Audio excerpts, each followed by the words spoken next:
Well, he says, you know, it's written all over your face. You're afraid of going to a seance.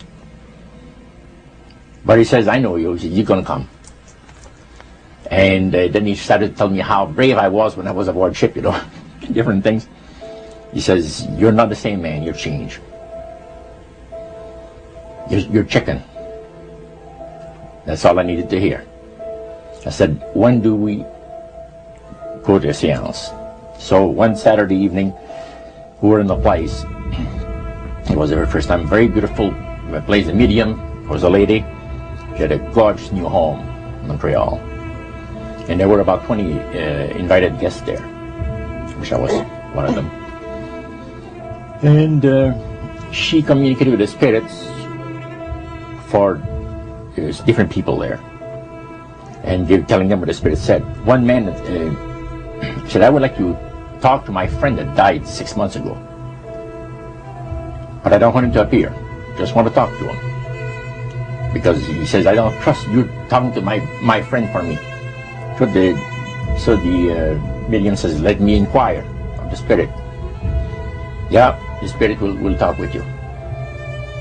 And that big masculine voice was heard in the place. It says, hi Frank. It's nice of you to ask for me to talk with you. And they had a little chat. And after it was over, Frank says, this is the greatest thing on earth, to be able to talk with the spirits of the dead. Then the medium said, we have a very special surprise tonight for you people. A spirit will manifest itself openly here in a few minutes. And it's like a big gust of wind hit the building. And right through the wall.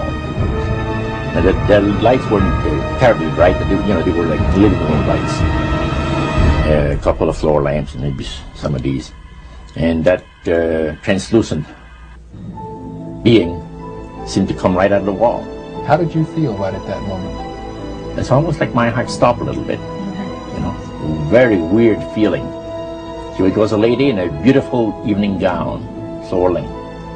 And she said to Mary, my dear sister, you are so wonderful to have asked for me.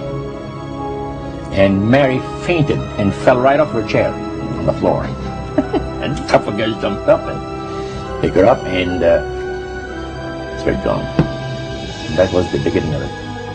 That's how you got into it.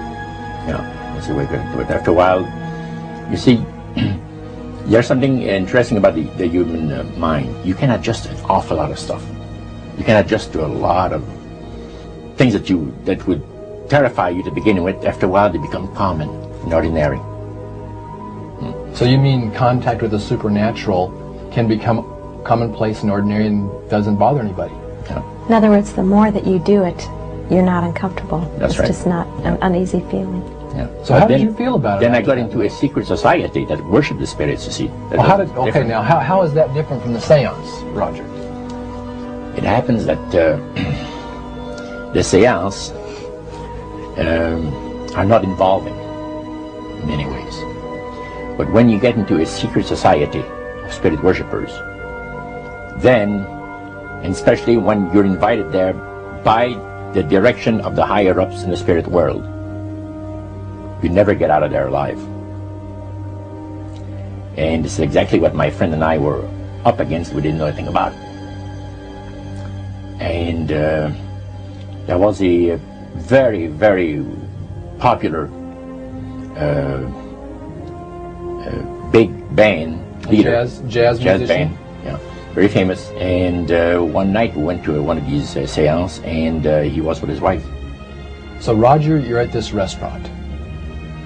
What happened? We sat there, and we had our favorite alcoholic beverages, you know. And as we talked, the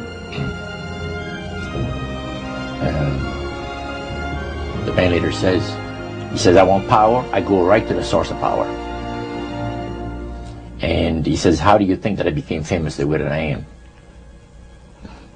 Well, I said, you must have had some good luck. Well, he says, there's no such thing as good luck. He says, there's either some power working for you somewhere, or you don't get ahead in this world. Not in my type occupation. So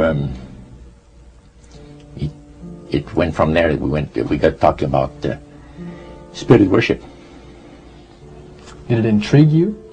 Or did it make you want to find out more about what exactly he was talking about? Yeah. So he said the supposed spirits of the dead that you're talking with are demon spirits. They're fallen angels. They're beautiful beings. Just set it out, just like Oh, that. yeah.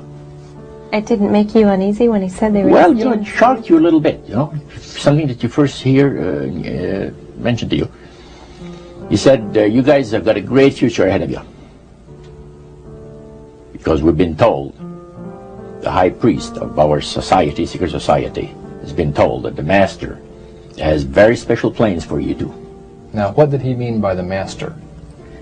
Satan. And we were interested to hear more about it. And he told us, he says, look, we worship spirits. We worship Lucifer and all his angels. They're just as beautiful as they did before they were cast out of heaven. He says there was a misunderstanding in the whole thing. He says among the inhabitants of the galaxies. And he says our master was misunderstood. And God did not bear with him like he does with people that make mistakes today. So we're in a warfare, good against evil. And we happen to be the evil ones, but we're not that bad. He says, I look at this business between the forces of good and evil. He says, you believe in one person believes in God, and everyone believes in Lucifer. It's like politics. So the great controversy is real. And you've heard someone talk about it that's on the other side. And to these people, they are sold to the fact that Christ will not return to this planet with power and great glory.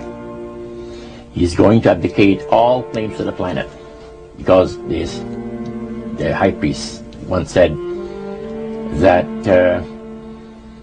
Christ will abdicate all claims to the planet because he knows that it is lawfully and rightfully Satan's.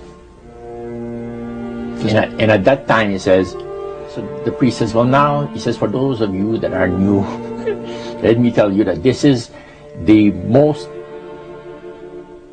feasible way, he says, to please the spirits. It's to deride Christ and his people, you know, and his church and all that. So they sing out of Christian hymnals. They didn't sing Christian words to the hymns, however. Well, they changed a lot of them. Yeah, not for it's the a form of blasphemy. Yeah. Such as you see today in the rock music world. You see the entertainers, they have these crosses. The ladies got earrings, crosses.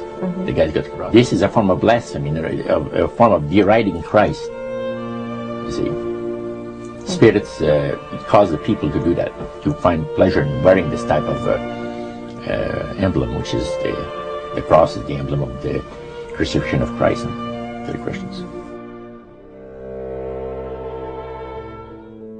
Better to reign in hell than serve in heaven, is that it?